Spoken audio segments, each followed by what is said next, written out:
Levamos o nome Coca-Cola, mas somos bem mais do que a bebida mais conhecida do mundo. A família Solar tem mais de 300 produtos. Estamos sempre aumentando nosso portfólio para oferecer às pessoas o que elas desejam e criando assim oportunidades para crescimento dos pontos de venda. Só em 2022 incorporamos mais de 39 itens ao nosso cardápio e não vamos parar por aí, porque queremos sempre estar com as pessoas em muitos momentos, gostos e sabores.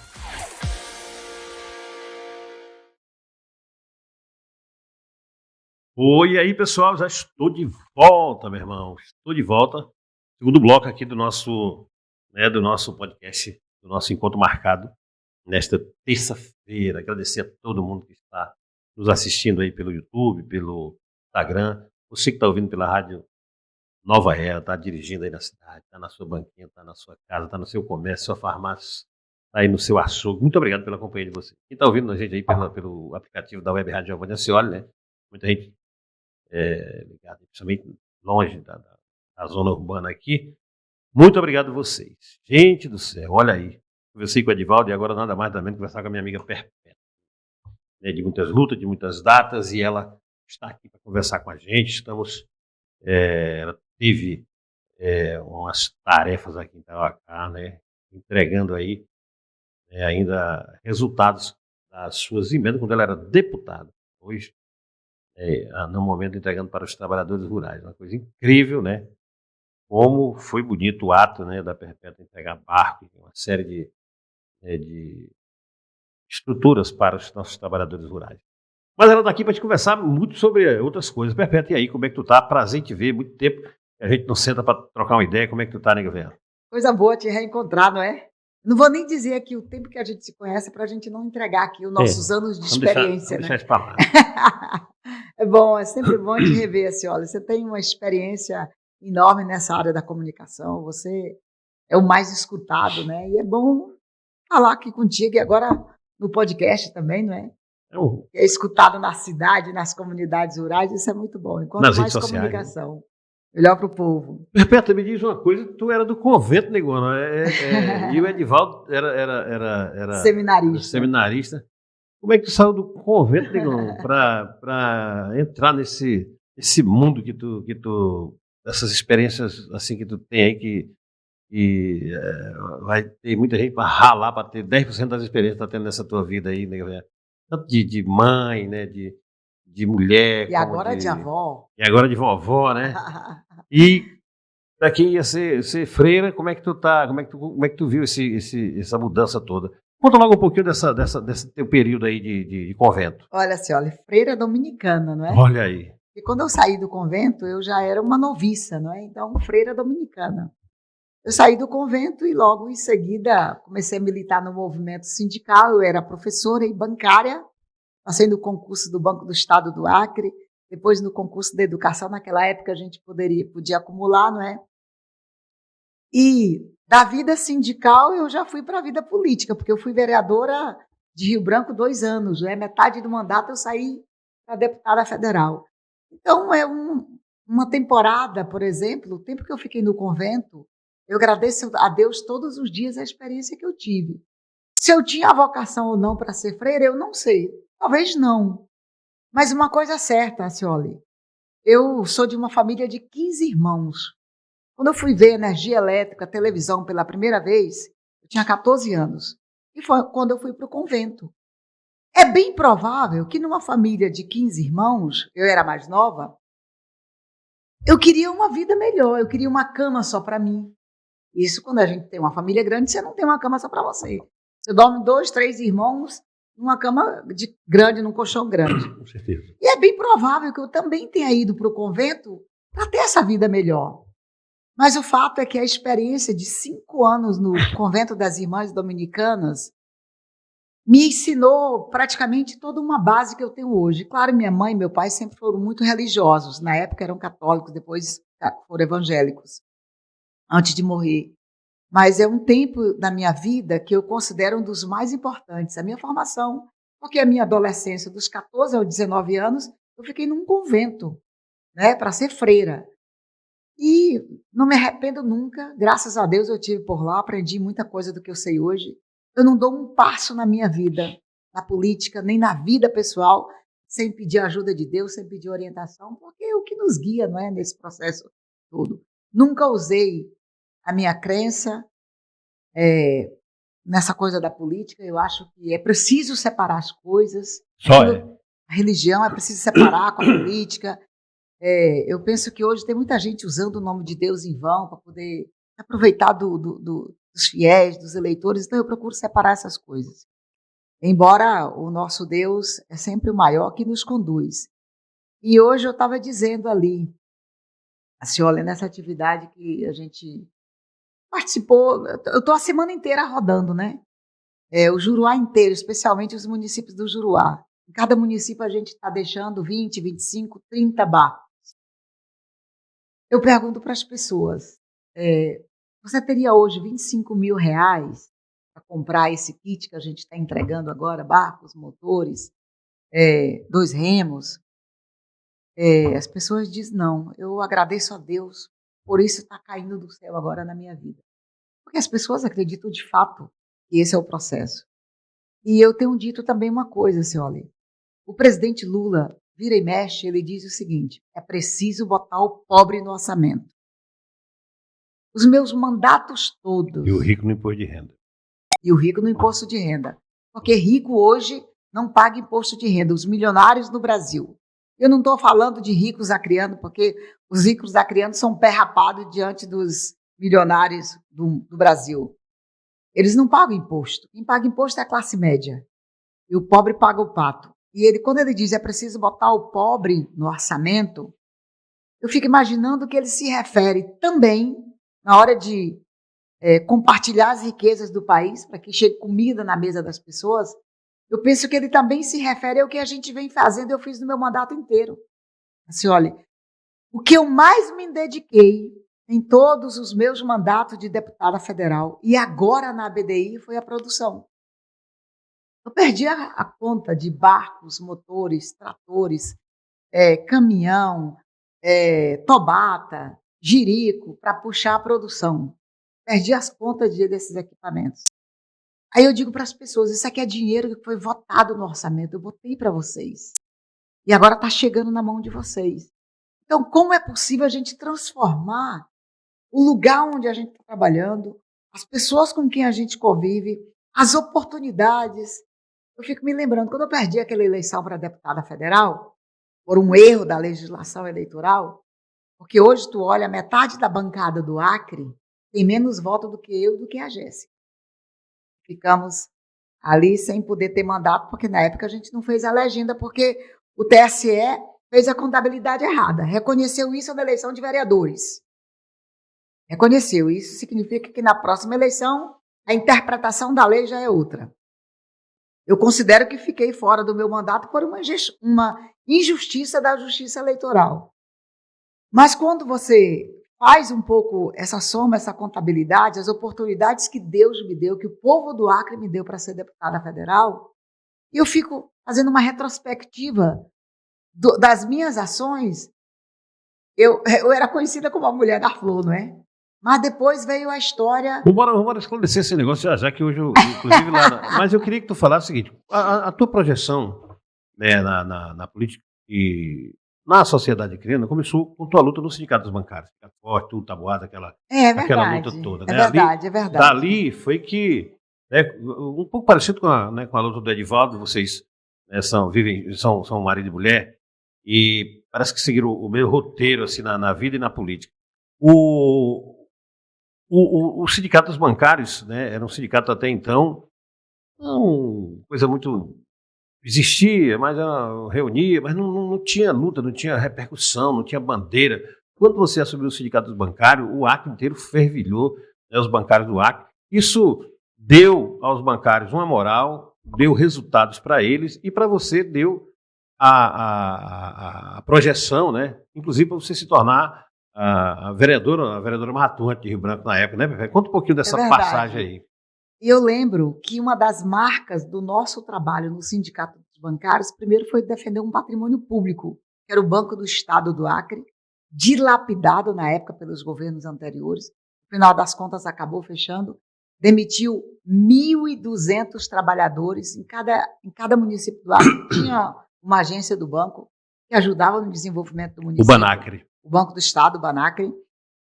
Mas eu me lembro que uma das marcas, nosso trabalho, era unificar o direito dos bancários e a luta dos bancários por melhores salários, porque sindicato tem que lutar pela vida melhor dos seus sindicalizados, e ao mesmo tempo dos clientes.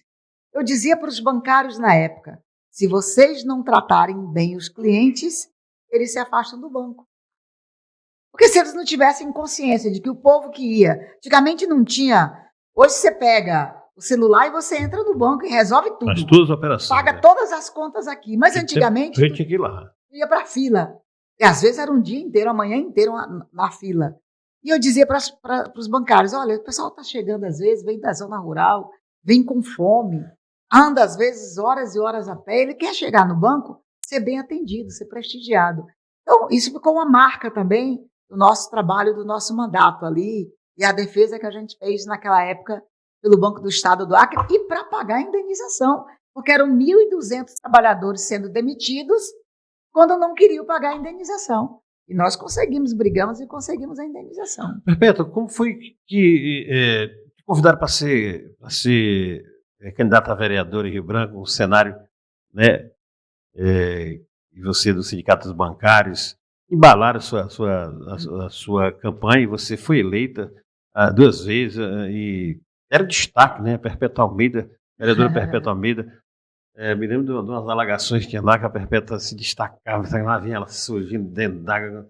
Eu me lembrei do Meleiro, a Perpétua, de uma alagação que teve aqui. Meleiro. Mas tu se projetou porque tu foi a vereadora, além de ter né, essa intervenção boa, com voz altiva, com conhecimento, com saber colocar as palavras, também ia em todo canto tu estava na luta, né? Mas é aquilo que eu digo sempre, o povo, quando elege um político, ele quer a atuação daquele parlamentar, seja vereador, seja prefeito, governador, deputado federal, senador. As pessoas querem ver o político que ela elegeu e saber como é que está a atuação deles. Então, tinha uma alagação, eu ia para dentro das casas ajudar as pessoas a tirar as suas camas, os seus armários, as suas roupas, tudo, tirar as crianças. A gente fazia isso, fazia cota, comprava a cesta básica e ajudava as pessoas. E quando eu estava no Sindicato dos Bancários, eu já fazia isso e não queria ser da política. Eu me lembro a primeira vez que me convidaram para ser candidata, já foi para ser candidata a deputada federal. Pois é, eu ia falar contigo, Perpétua, saiu da Câmara de Vereadores para a Câmara Federal, porque tem gente que passa pela Assembleia, assume ali umas secretarias, tu foi direto. Mas a primeira vez, Jorge Viana me convidou, eu era presidente do Sindicato dos Bancários, Jorge Viana me convidou para me ser candidata a deputada federal. Eu digo, quero não, Jorge, Deus me livre, quero saber de política, não. E na época, o Pablo, meu filho, Pablo tinha 8 meses, mamava. Eu digo, não, o Edivaldo já está na política, eu não vou largar meu filho porque para me ser candidata a deputada federal, eu tenho que rodar o Acre inteiro e eu não vou largar meu filho. E realmente, eu comecei a chorar quando me convidaram, vieram com essa conversa que eu tinha que ser candidata. 2 anos depois, o partido insistiu para que eu fosse candidata a vereadora. E, de fato, fui candidata a vereadora, fui a vereadora mais votada de Rio Branco naquela época, colocada como a mais atuante. E na metade do mandato para vereadora, eu fui eleita deputada federal. Aí sim, meu filho já estava maiorzinho. Vamos lá. Eu topei ser candidata a deputada federal e fui a mais votada do Acre. Na eleição seguinte, a mais votada do Acre, o meu primeiro mandato de deputada federal foi quando a gente conquistou a briga das espingardas, de que vamos já falar disso, das rurais. Conta logo esse negócio das espingardas, que hoje eu vi o Edivaldo contando num evento aí. Rapaz, cara. Os caras, aquele lance de proibir arma, a gente teve cidade proibindo as espingardas, e se tu não age, até hoje as espingardas estavam proibidas. Eu me lembro que no primeiro ano de mandato, eu andando nessa BR, mas o Edivaldo empurrando carro, empurrando caminhão, a gente entrava nas casas para pedir uma aguinha, o pessoal me dizia, vem cá, deputada, eu estou com a minha espingarda enterrada porque eu estou com medo que diz que a Polícia Federal vem tomar. Aí eu dizia, eu não posso ver um negócio desse e ficar quieta. E o papai dizia para mim, minha filha, olha, não deixe de tomar as armas desse povo. Não esqueça que quem lhe sustentou foi o cano de uma espingarda. E eu cheguei na Câmara dos Deputados, eu fiz logo uma emenda para a lei do Estatuto do Desarmamento, porque naquela época era a campanha para desarmar o Brasil, porque todo mundo andava com a arma dentro do carro, matava qualquer facilidade. E eu dizia o seguinte, eu sou contra o desarmamento nas cidades. Aliás, eu sou a favor do desarmamento nas cidades, mas eu sou contra tirar as armas, as espingardas de quem mora numa comunidade rural. Um ribeirinho, um produtor rural, um cara que mora no interior do estado. A arma dele é o ganha-pão para muitas famílias, mas também é a polícia da família. Porque o cara, sabendo que naquela casa tem uma arma lá, ele não vai se meter a beijo lá. Então, a espingarda é isso, e a nossa realidade, assim, olha. Tinha deputados da bancada do Acre que chegavam para mim e diziam assim, menina, para desse negócio de falar de espingarda, vai mangar de tu aqui em Brasília. Eu digo, meu irmão, eu não vim aqui para cá para ter vergonha de ser quem eu sou. Eu sei de onde eu vim. Eu nasci no seringal, eu comia comida de caça e peixe às custas de espingarda também. E aí foi. O segundo mandato de deputada federal, eu travei a luta em defesa da aposentadoria dos soldados da borracha. Foi uma revolução aquilo ali. Foi uma revolução, rapaz. Porque muitos, a Luiz Bezerra teve uma grande conquista, que foi a aposentadoria, e depois nós conquistamos em seguida a indenização. Naquela época, há 15 anos atrás, eu acho, né? 15. Naquela época era R$14 mil por família. E tinha família que era o marido e a mulher que recebia.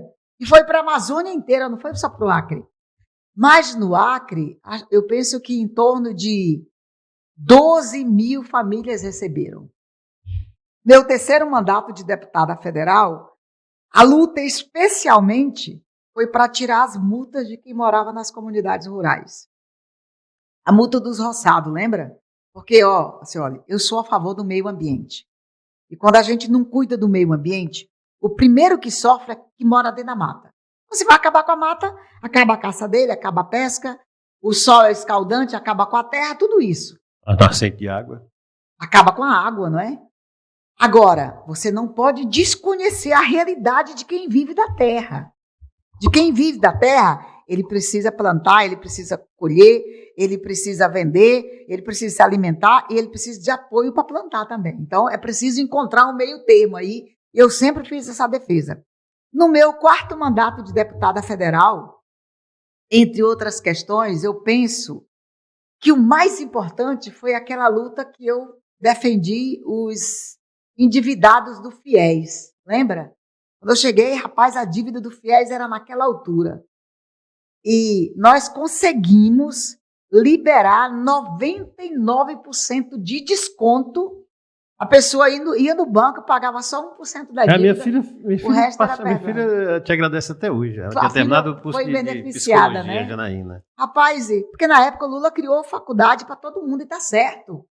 Só que depois mudou o governo, o povo não teve emprego e não tinha como pagar a conta. Então, peraí, o governo o Congresso vive liberando dívida de fazendeiro, de usineiro, então vamos liberar aqui a dívida da juventude. Então, todos os nossos mandatos, a gente sempre teve uma luta boa para travar e com resultados positivos para o Acre, né? Perfeito, eu conversei com o Edivaldo sobre a Frente Popular, né? Você foi uma das lideranças da Frente Popular, ainda, né, desse campo, né? Porque a Frente Popular, ela deixou de existir e deixou um legado importante no nosso estado. E também, né, esse formato da nossa representação política. E a nossa representação política sempre foi muito conservadora. Até no Congresso Nacional, né, as pessoas iam para lá, mas representam um setor da sociedade.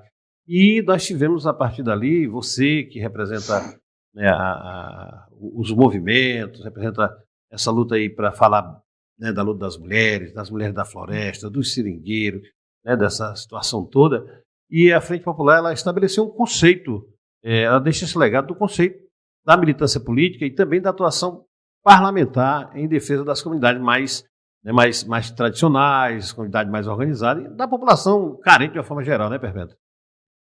E com a realidade do Acre, de um estado amazônida, a gente não pode fugir disso. Nós queremos desenvolvimento, daqui a pouco nós vamos entrar nesse assunto, inclusive sobre a indústria, queremos. mas a gente quer ganhar dinheiro mesmo morando dentro da floresta. Esse sempre foi o nosso discurso. Ora, hoje, eu passando no município do Acre, rodando, hoje eu conversava com um grupo de vários produtores rurais que vieram pedir apoio para a produção deles. Eles querem continuar lá dentro, mas eles diziam, Perpétua, a gente quer energia lá, a gente quer internet. Nossos mandatos botou internet, placa solar em várias comunidades rurais do Acre.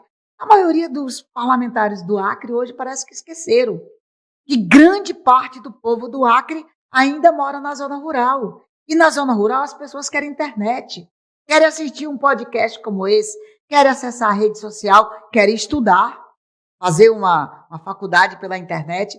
As pessoas querem luz, porque quando a energia chega a internet. Quando a internet chega até uma consulta online. Então as pessoas querem continuar na sua terra, comendo o que plantam, mas querem estudo, querem saúde, querem educação, querem internet, querem energia, querem ter uma vida boa também, igual quem mora na cidade. E a gente sempre defendeu isso na Frente Popular. Vida digna para quem mora nas comunidades rurais também. Perpétua, a Frente Popular, eu acompanhei muito esse desenvolvimento da Frente Popular. É uma das coisas que se identifica que, por exemplo, você, Perpétua Almeida, um destaque na política criana, até na política nacional, podia ver um cenário, por exemplo, de entrar numa disputa majoritária aqui no Acre, até para governo. A Frente Popular, ela teve uma fase assim, muito, muito, muito linda, muito, muito importante, mas percebeu-se também, aí não vamos citar nome, que começou a uma redoma de se fechar assim, aqui somos nós, né? E aqui não vai ter mais espaço para ninguém. E isso eu acredito que prejudicou muita gente que podia estar nessa disputa majoritária, que podia ser governadora do nosso estado ou candidata a governador do nosso estado, e a gente percebeu um pouco isso. Eu não sei como é que tu avalia isso, mas é uma realidade, e pelo menos na minha impressão, que ficou, né, Cacá? Olha, Cioli, eu me afastei da BDI, a gente vai falar sobre isso depois, para me organizar a próxima batalha, né, de retomar um mandato de deputada federal. Mas eu estou muito preocupada com esse processo eleitoral, muito preocupada, porque a política parece que está muito diferente. O nosso povo é conservador, é verdade. A maioria do povo nunca foi de esquerda. Nosso povo, a maioria é conservador, mas o nosso povo, ele não tem um comportamento tão extremista, extremismo, de extrema direita, como alguns políticos acham que tem que ser. Então, isso para mim já é um grande problema, essa coisa do excesso de radicalidade nas ideias, no comportamento, nas palavras. Eu acho isso, às vezes, deprimente. Uma outra preocupação é que o esquema financeiro está muito pesado na política, velho. Muito mesmo. Está muito pesado. Se não jogarem duro para investigar o que está acontecendo com esse negócio de emenda parlamentar, vão assaltar o orçamento da União só botando dinheiro no bolso de deputados, senadores, e você não vê o povo melhorar de vida. Porque, olha, rode qualquer município do Acre hoje, tu vai ver 3, 4, 5, 10 outdoors de deputados federais e senadores em qualquer cidade do Brasil. Botei 10 milhões para o município tal, botei 20 milhões para o município tal. Eu estou perguntando às pessoas, esse dinheiro chegou em você de alguma forma? Porque quando eu entrego o barco e motor, é o dinheiro do orçamento que está chegando para eles. Então, primeiro, é uma preocupação, é preciso levar isso a sério. Segunda preocupação também, as pessoas estão dividindo os estados ou a cidade em territórios. Loteando. Isso é muito grave, cara, porque é um negócio que a gente tem que se preocupar. Como é que é? O Congresso Nacional vai continuar sendo aquilo que está ali? Eu era minoria lá dentro, Cioli.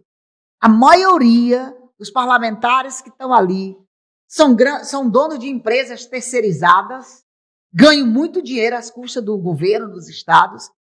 A maioria é dono de grandes laboratórios, de grandes indústrias, de grandes empresas, milionários, grandes fazendeiros. Aí eu olho assim ao meu redor, Digo, cadê os representantes do povo? Tudo bem, ninguém foi para lá sozinho. Quem botou lá foi o povo. Então o povo precisa prestar mais atenção nessa coisa do voto. Agora, ninguém quer fazer mais o debate do voto consciente. Agora é o esquema, é para saber. Tem candidatos a deputados federais aí no Acre dizendo que vai dar para cada deputado federal que lhe apoiar 1,5 milhão, 2 milhões.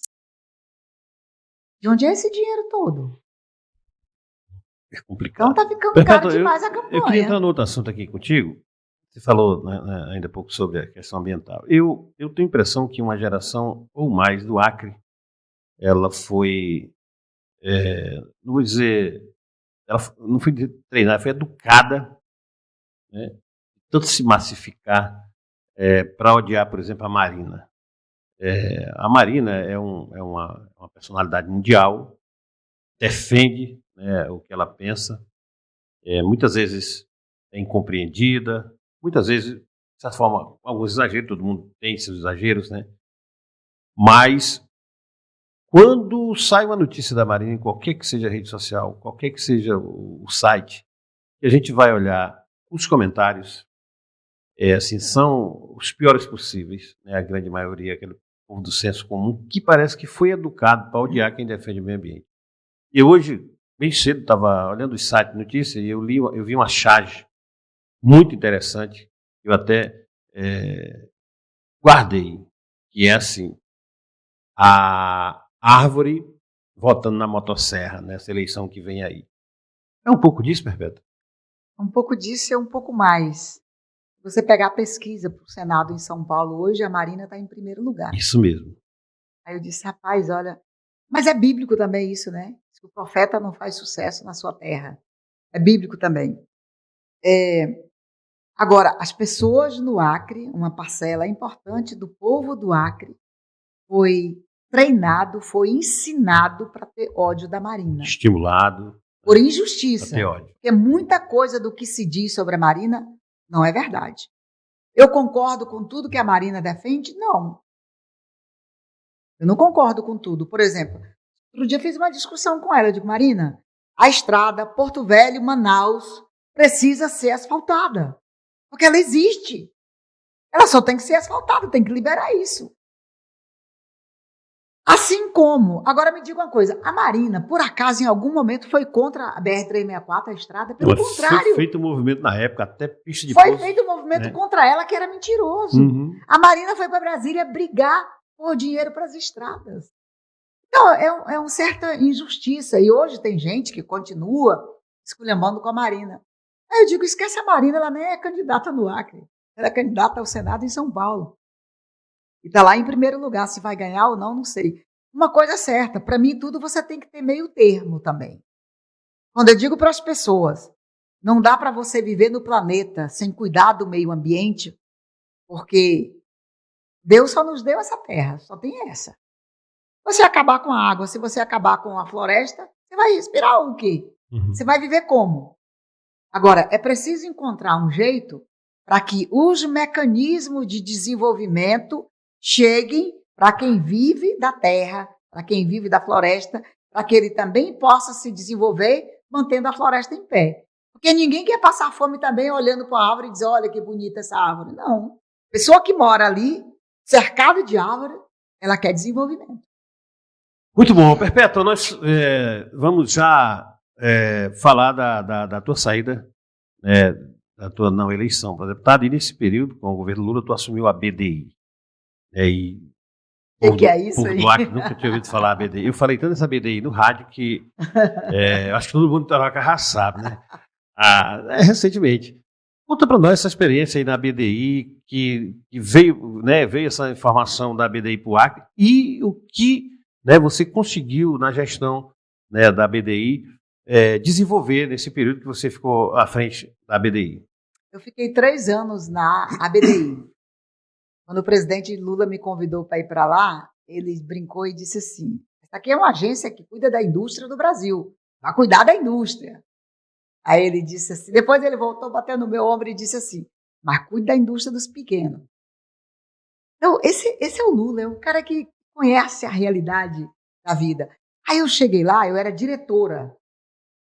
A gente ajustou a diretoria para cuidar da indústria mais sustentável, uma indústria que olhasse mais para o meio ambiente também. E assim a gente tocou. Eu não era presidente da agência. Só que quando eu cheguei lá, olha, a ABDI ela cuidava Rio de Janeiro, São Paulo, Minas, Brasília, Espírito Santo e das grandes indústrias. Eu disse, eita, o que eu vim fazer aqui? Aliás, é uma agência que só ajuda quem já tem condição, quem já tem muito dinheiro. Aí foi quando a gente teve a ideia de criar um programa voltado para os pequenos. Como é que a gente industrializa a produção da agricultura familiar? E calhou que naquela semana que eu estava criando o programa, eu recebi a visita do Jonas na BDI. O Jonas é o presidente da Cooper Café. Recebi a visita do pessoal da Cooper Acre também. E recebi outras visitas lá.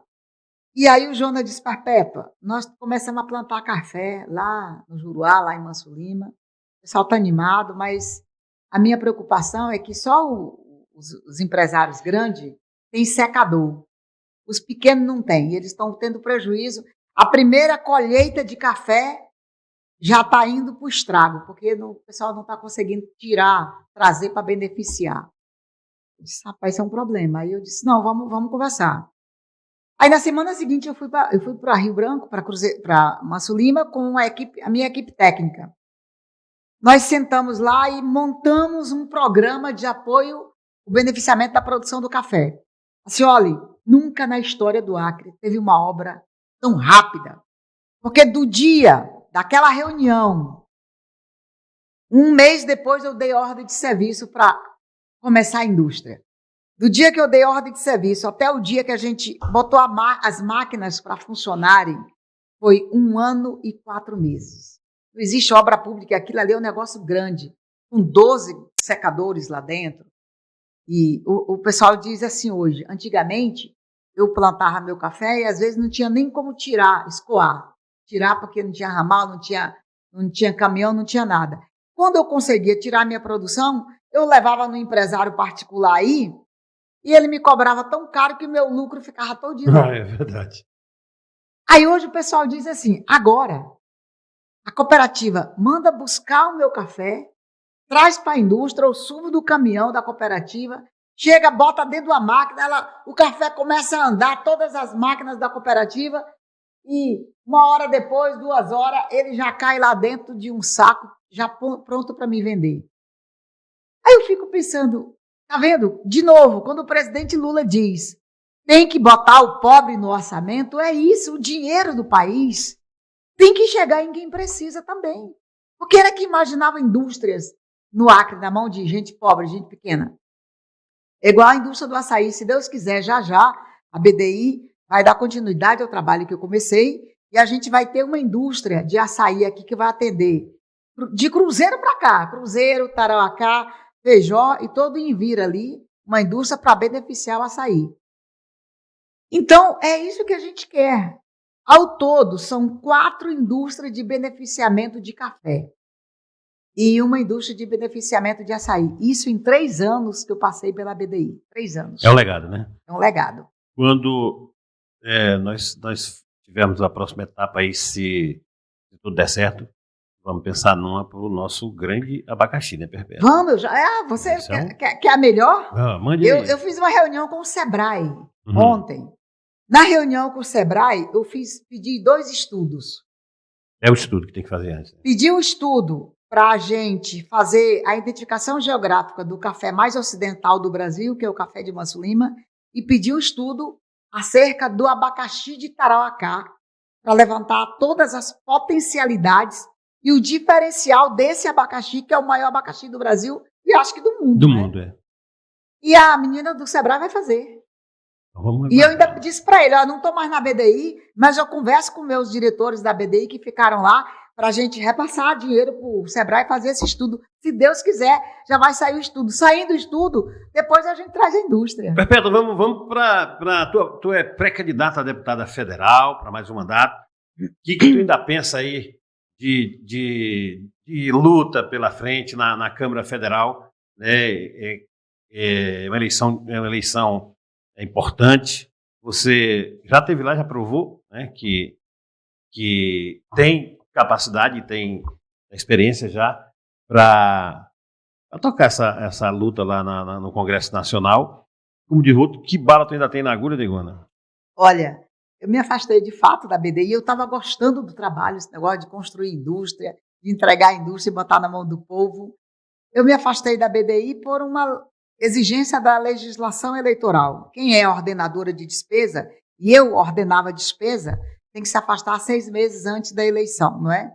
Por enquanto, eu ainda estou entregando emenda parlamentar dos meus mandatos anteriores. Eu vi isso. Mas já estou começando a sentar com as pessoas, conversar sobre como organizar a campanha quando ela de fato começar. Mas eu estou animada para fazer esse enfrentamento dessa nova batalha. Enquanto mais eu ando no Acre, mais eu sei que precisa fazer coisa, mais eu me animo para ajudar. E eu sei que mais na frente, se Deus me der essa oportunidade, eu mais uma vez vou fazer o que eu gosto de fazer, trabalhar pelo Acre. Pedro, prazer te receber. É você passando aqui também para dar um oi para o povo de Tarauacá pelo aniversário de 113 anos, é importante isso. Anunciando investimento ainda do seu mandato de deputada federal. Te desejar boa sorte, que capacidade você tem, e pedir para você despedir do nosso encontro, deixando um oi aí para o nosso povo, tá bom? Primeiro, obrigada aí pelo nosso encontro, pela oportunidade. Obrigada com você que nos escutou, seja pela rádio ou aqui pelas redes sociais no podcast. Eu disse no aniversário da cidade de Tarauacá que o povo de Tarauacá, aqui, Rio Branco, quando alguém diz assim, está morando fora, diz assim, de onde você é? O pessoal diz, sou do Acre. Se você perguntar um tarauacaense, dizer de onde você é? Diz, sou de Tarauacá. Sou tarauacaense. É exambuado, então, essa coisa do orgulho de ser quem é, isso para mim diz muito sobre as pessoas de Tarauacá. E vamos adiante. Na próxima quinta-feira a gente vai voltar. Né? Talvez a gente vai estar conversando com o secretário de saúde. Peta, vai à luta, Negona. Simbora, vamos junto. Tem potência. Valeu, amigo Costa. Valeu todo mundo. A gente volta na quinta-feira. Obrigada.